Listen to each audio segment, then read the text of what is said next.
Carla, and this is part 8 of Adventures in Workforce Development. So, in this episode, I'm going to talk about how to be your own best advocate. And in previous episodes, I did discuss, how to always have a plan and do the research. But I'm dedicating one episode specifically to this because people don't really understand. And I do feel that it's not just exclusively government. It can be anything. Whenever you go and you look for resources, you have this overwhelming dependency upon that person for the outcome. And in this episode, what I want you to do is see ways in which you can empower yourself through learning and knowing and trying to get the outcome that you would want to get. So in this episode, I'm going to discuss 3 things that you should do to be your own best advocate. And it will really change the trajectory of the training money or training program, really anything. This has a lot of portability, a lot of transferable skills. So for those who are new, welcome. My name is Carla R. Jenkins. I am a certified project management professional, certified Scrum Master and IDOL, with 13 years problem-solving experience in project management, big data, and IT service management. And I'm doing this series to educate and have people learn more about training money. So as I mentioned, I have 3 certifications already, and I'm all about continuous improvement and improving my professional skill set. So I'm looking for training money and opportunities, whether or not they're remote, Cleveland, Ohio, or Washington, D.C. metro area opportunities, full-time direct hire, as well as other opportunities that come along. So I said there are 3 things. Number 1, familiarize yourself with the training program. Yes, you go in there, you may have a training specialist, but learn what they offer. Go to their website, see what the money is. I apply a lot of my economics in this when it comes to research, even though I'm a native Clevelander and right now I'm going through Cuyahoga County.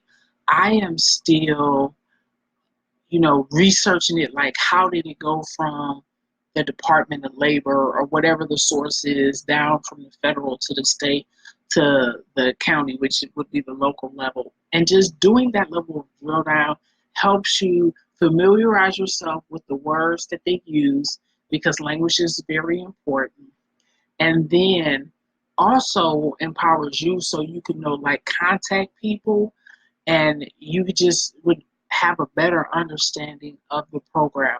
Let me give you a reason why, if you are doing any type of, not just federal, but any type of government program, and why it's important to do the drill down, because it's certain words or classifications that they use.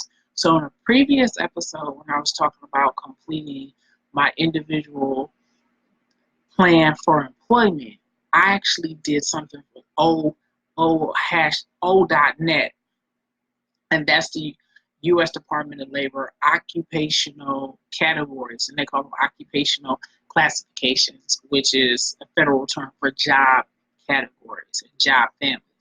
I did a video on that. I'm going to link it to this video, but when I looked at the code that they used, that was the same code that Cuyahoga County used and the training provider used. That's why it's very important to familiarize yourself with the training program, as well, more importantly, where the money's coming from. And that gives you a very big competitive advantage when it comes to, sitting in front of your training specialist and going over your plan or looking on ways of continuous improvement. It's not just to sit there and let somebody plan out. Yes, that person sitting across from you, they are the expert, but you have to be your own advocate. And this is the first step into being your own advocate, which is familiarizing yourself with the training program. Number 2 is always having a plan with the desired outcome. Whether or not you're meeting with your training specialist, the training provider, if you're submitting paperwork or not, every time you go in there, always have a plan, like 1 to 3 things you think you need to accomplish. You just don't want to sit there and do a status meeting when, you know, you could have done something else with that time. And economics is called opportunity cost. It's the cost of doing something else versus what you're currently doing. And if you don't really need to meet, you don't have to. You can just give them a status update. But I always, every time I meet somebody or I have a meeting, it's always 1 to 3 things that I write down and say, okay, these are my desired outcomes. These are the 3 things I really, really want. Because if you define what success is, then you can have like a standard and say, okay, this is what I want to accomplish. This is what I define as success. And when you define as your success, then you can advocate for that.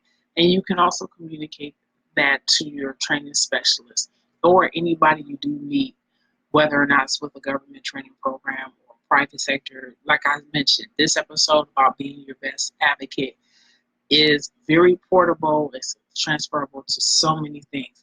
Number 3, ask questions and seek out communities when you don't know. And I did this last week when I was looking at particular vendor for cloud-based certification. I went on my LinkedIn and I shot a LinkedIn direct video. So I shot it through the camera. So I used my cell phone and I went on LinkedIn. I used the video function and I asked people about this particular certification, and it received over 100 video views, and it was like 4:22 p.m., 4:30, just before everyone was getting off work, at least in the Eastern time zone. And I shot it, and I got over 100 views. But I also started looking in LinkedIn and just like, okay, this is person achieved this. What did he or she do? What resources did they use to get the desired outcome? Just, if you don't know, okay, but do something about it. Just don't come in there and not know, because what I've noticed about a situation is a lot of times, whether it's the training specialist or someone else, they're generalists, not specialists. So bringing the information and conducting the due diligence and asking questions, that is a way that your advocacy, you can get what you want because you're standing from a position of an authority and you're advocating and say, okay, this is what I want. For instance, if you also watched another episode last week where I said I had to do a lot of research regarding the 2 different cloud-based certifications and asking questions and seeking out communities that know about the topic, is the reason why I was able to convince the training specialist that this specific vendor cloud-based certification, these are what the recruiters are asking for versus what he recommended. And I had a link from LinkedIn because one of my connections is a cloud computing recruiter, and all she does is recruit cloud-based jobs. So that's number 3. Number 3 is ask questions and seek out community. And community can be, LinkedIn, social media can be Meetup. It doesn't matter, but there's somebody who knows something, and you can seek them out. So once again, I'm gonna do a recap. But for those who are here, welcome. My name is Carla R. Jenkins, certified project management professional, certified Scrum Master and IDO with over 13 years problem-solving experience in project management, big data, and IT service management. You can get in touch with me at linkedin.com/IM/Carla R. Jenkins, as well as carlarjenkins.com/contact. So the 3 big things to be your own best advocate: 1, familiarizing yourself with the training program. Number 2, always having a plan with desired outcomes. And number 3, asking questions and seeking out communities when you don't know. So these are my 3 big things. This concludes this episode, part 8 of Adventures in Workforce Development. Once again, my name is Carla R. Jenkins, certified project management professional, certified Scrum Master or IDO.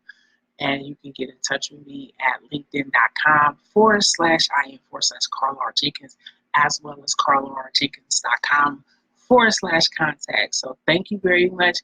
I'll see you in the next installment of the program.